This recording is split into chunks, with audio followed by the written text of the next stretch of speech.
Kisah pertemuan Nabi Musa alaihi salam dengan Nabi Khidir alaihi salam. Bagian 1. Kisah ini diceritakan dalam Al-Quran, surat Al-Kahfi ayat 60 hingga 70. Pada saat itu, Nabi Musa alaihi salam diperintahkan Allah Subhanahu wa Ta'ala untuk berguru kepada Nabi Khidir. Dalam perjalanannya menemui Nabi Khidir, Nabi Musa ditemani oleh muridnya bernama Yusya bin Nun. Pada suatu hari, Nabi Musa alaihi salam sedang menyampaikan dakwah kepada kaumnya. Ketika majelis telah ditutup, tiba-tiba ada seorang pemuda menghampirinya. Wahai Musa, di antara seluruh manusia di dunia ini, siapakah orang yang paling pandai? Pastilah aku orangnya. Jawaban Nabi Musa tersebut menunjukkan kesombongan manusia yang seakan-akan melupakan kehadiran Sang Pencipta. Setelah peristiwa ini, Allah mengabarkan kepada Nabi Musa bahwa ada seseorang yang lebih pandai darinya.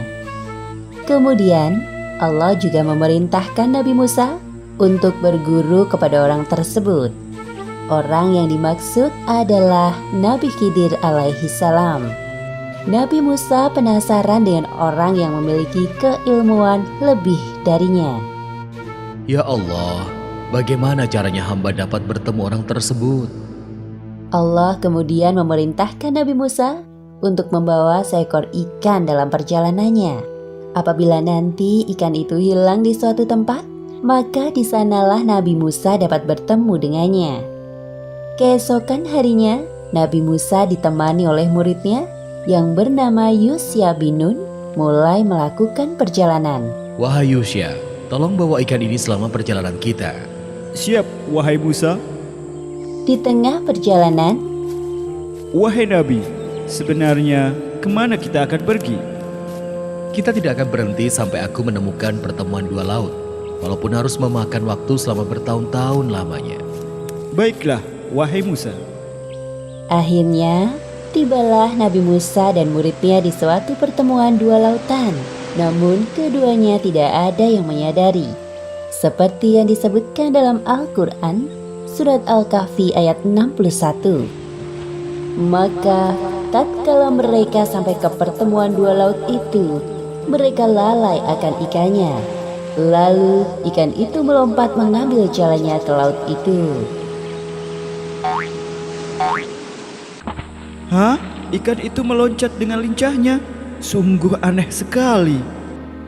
Tak terasa mereka terus berjalan jauh, sampai Nabi Musa sadar bahwa perutnya bunyi, tanda bahwa minta diisi makanan. Wahai Yusya, sebaiknya kita istirahat dulu di sini. Bawalah kemari makanan kita. Sesungguhnya kita telah merasa letih karena perjalanan kita ini. Ini makanannya, wahai Musa. Silahkan. Nabi Musa dan Yusya menikmati bekal yang mereka bawa. Setelah selesai dan akan meneruskan perjalanan, Yusya baru teringat akan ikan yang mereka bawa. Wahai Nabi, maaf sebelumnya. Tadi hamba lupa memberitahukan tentang ini. Apa maksudmu, wahai Yusya? Tahukah kamu, tatkala kita mencari tempat berlindung di batu tadi, maka sesungguhnya aku lupa menceritakan tentang ikan itu. Dan tidak adalah yang melupakan aku untuk menceritakannya, kecuali syaitan. Dan ikan itu mengambil jalannya ke laut dengan cara yang aneh sekali. Di manakah tepatnya ikan itu hilang? Di batu-batu dekat pertemuan dua laut, wahai Nabi. Ikan itu meloncat keluar dengan sendirinya. Ah, tempat itu. Ya, aku ingat. Jadi tempat itulah yang selama ini kita cari, wahai Yusya. Benarkah itu, wahai Nabi? Ya, ayo kita kembali ke tempat itu. Baik. Seperti yang disebutkan dalam Al-Quran, surat Al-Kahfi ayat 64. Lalu keduanya kembali mengikuti jejak mereka semula. Akhirnya tibalah Nabi Musa dan Yusya ke tempat jatuhnya ikan tadi. Apakah di sini tempatnya ikan itu hilang, wahai Yusya? Benar, wahai Nabi. Ikan itu melompat tepat di balik batu besar itu dan masuk ke dalam lautan. Nabi Musa dan Yusya tidak memperhatikan bahwa ada seorang laki-laki di dekat mereka. Nabi Musa pun sedikit terkejut melihat kehadirannya. Apa ini orang berilmu yang dimaksud oleh Allah? Assalamualaikum. Waalaikumsalam warahmatullahi wabarakatuh. Apakah engkau Musa, Nabi Bani Israel? Ya, benar. Siapakah engkau gerangan yang mengetahui tentang diriku? Sepertinya sudah saatnya Allah mempertemukan kita sekarang. Aku Khidir alaihissalam. Seperti yang disebutkan dalam Al-Quran, surat Al-Kahfi ayat 65. Lalu mereka bertemu dengan seorang hamba di antara hamba-hamba kami. Kami berikan kepadanya rahmat dari sisi kami, dan yang telah kami ajarkan kepadanya ilmu dari sisi kami. Alhamdulillahirabbil alamin. Aku sangat senang bisa bertemu denganmu, wahai Khidir. Kemudian Nabi Musa menyampaikan maksud dan tujuannya kepada Nabi Khidir. Bolehkah aku mengikutimu supaya kamu mengajarkan kepadaku ilmu yang benar di antara ilmu-ilmu yang telah diajarkan kepadamu? Nabi Khidir terdiam sejenak sebelum menjawab pertanyaan Nabi Musa. Kemudian baru menjawab dengan jawaban yang bijaksana. Sesungguhnya kamu sekali-kali tidak akan sanggup sabar bersamaku. Dan bagaimana kamu dapat sabar atas sesuatu yang kamu belum mempunyai pengetahuan yang cukup tentang hal itu? Mendengar jawaban dari Nabi Khidir, Nabi Musa semakin tertantang untuk berguru kepadanya. Insya Allah, kamu akan mendapati aku sebagai seorang yang sabar. Dan aku tidak akan menentangmu dalam sesuatu urusan pun.